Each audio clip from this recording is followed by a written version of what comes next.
Hey guys, it's Will with Terrible Infant, and I am here with a mystery unboxing. What could be in here? Can I tell you a secret? I honestly don't know. And that's real talk. A friend of mine sent me that. I didn't know it was coming. He didn't give me a heads up, and I genuinely don't know what's in there, so I thought it would be fun to just break it open and to show you. I'm guessing, let me guess, that it's going to be maybe action movies and it's going to be maybe 80s movies, knowing who it came from. So it'll be some awesome material for 80s nerdgasm, but I might be completely wrong. So without further ado, let's just bust it. Let's get something straight here. What is the expression? Is it without further ado, or is without further to do? It's much ado about nothing. So maybe it is without further ado. I don't know. I should know. If you don't know, one of the jobs that I apply by trade is editor. Text editor, not video editor. Ooh, these are nice cases. Is that a weird thing to do, to be feeling the cases? Like, ooh. Okay, so I'm not looking. I'm going to raise these up for you so you can see there's two things in here. And I didn't look at them, and I don't know what they are. So I'm going to try to not look at them. One of them is like really chunky, and I'm really excited about it. It feels like it's like a solid chunk of plastic. Like there's not even a disc in there. All right, so raising up into frame. Are you ready for it? You'll see it as I see it. What do we have? Oh no! Yes. Oh man. So Mike is gonna blow his load over this. He doesn't know what this is either. I texted him and I was like, "Hey, I got a package. I think it might be some stuff that we can review." Mike is gonna blow his load. If is that like am I allowed to say that on YouTube?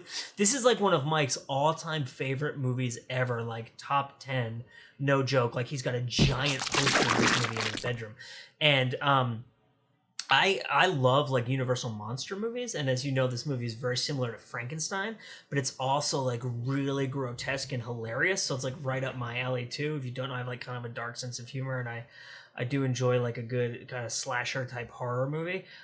So we both love this movie, but Mike especially is like gonzo nuts in love with this movie. And this is the Arrow edition. And if you know anything about Arrow, Arrow is absolutely the SHIT.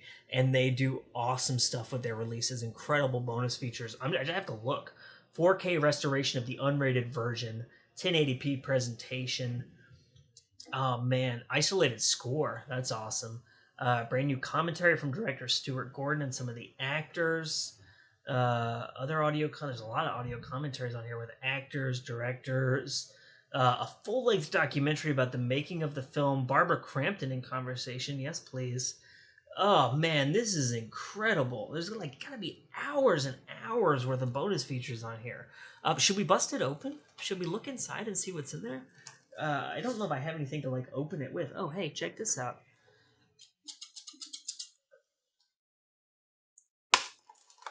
So, Reanimator fans out there, what do you think? Are you excited? Are there big? I really like Bride of Reanimator like a lot too. Like that movie is one of like the most pure examples to me of insanity that you can see in like American cinema. Like they were just like, let's just do anything. Let's just be as insane as we could possibly be.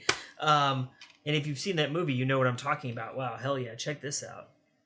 That's awesome. And then this is for Arrow Academy. There's like a little card here. And honestly, Arrow is really awesome. And on 80s Nerdgasm, Mike actually pretty regularly will post links to like companies that are doing sales on Arrow Blu-rays. Like MVD does a lot of, they're like a dealer of Arrow movies in the US, and they do a lot of, excuse me, I'm dropping out of frame. They do a lot of big sales on Arrow stuff, and like really big, awesome sales where you can get stuff for like $8 or $9. Like they recently had a, I'm gonna forget the title, but one of like the really classic Sho Kosugi ninja movies for like $7 on Blu-ray. So here you go. This looks like a reversible cover art type of situation. So I'm gonna pop the disc out real quick and let you have a gander at that. Hell yeah, Mike is gonna be so excited. It's gonna be like his birthday all over again. I'm like really excited to give this to him. So I cheated and I peeked at the next thing, and it's like Christmas for both of us right now, because the next thing is a movie that I absolutely love, and it's actually something that I've spoken about on this channel before, covetously and with great envy, saying I really want to get it, and that I was hoping to get it and was looking to squirrel away some funds from our Patreon to try to get it, and it is Another Arrow release. Wait for it. 16 Candles. Yes, I love this movie. So in the video where I talk, oh, it's got a slipcase. Fuck you.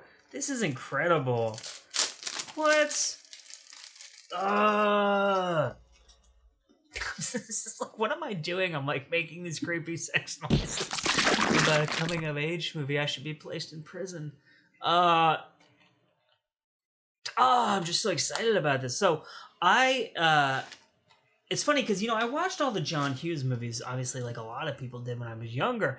And I loved them when I was younger. And then I went through like a period kind of in my 20s where I didn't really see them at all. And I kind of like, in my mind, they kind of morphed. And I was like, oh, maybe they're not as good as I remember them as being, or like they're like very dated or whatever.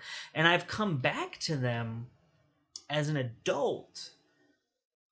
And and in looking back on my own teenage years and all this kind of stuff, like I don't want to wax too poetic for you or too nostalgic, but they really are like profound movies that do a really great job of articulating the very unique experience of being an American teenager and feeling like that sense of great potential and possibility, but also great kind of like loneliness and insecurity and awash in this sea of this like culture that is constantly trying to get you to be this ludicrous notion of who you could maybe be.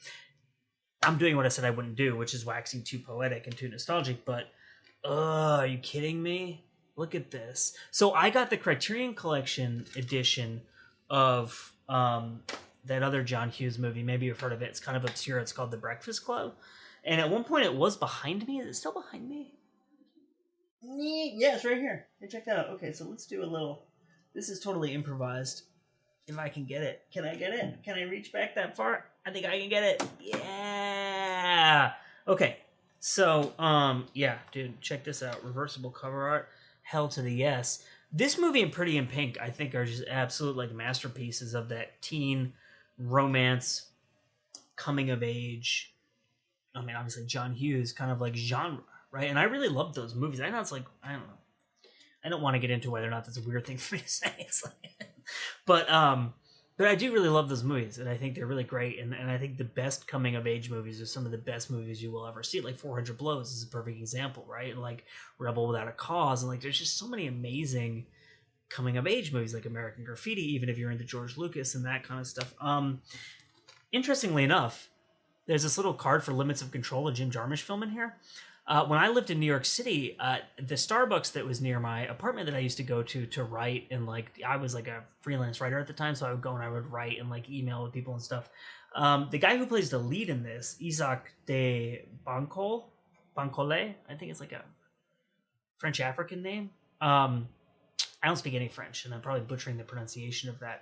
But he was there in that Starbucks several times over the course of a week, meeting with like Jim Jarmusch and the producers and stuff, like getting ready to make that movie. So I have kind of a personal connection to that movie. I also used to see Jim Jarmusch on the subway sometimes. There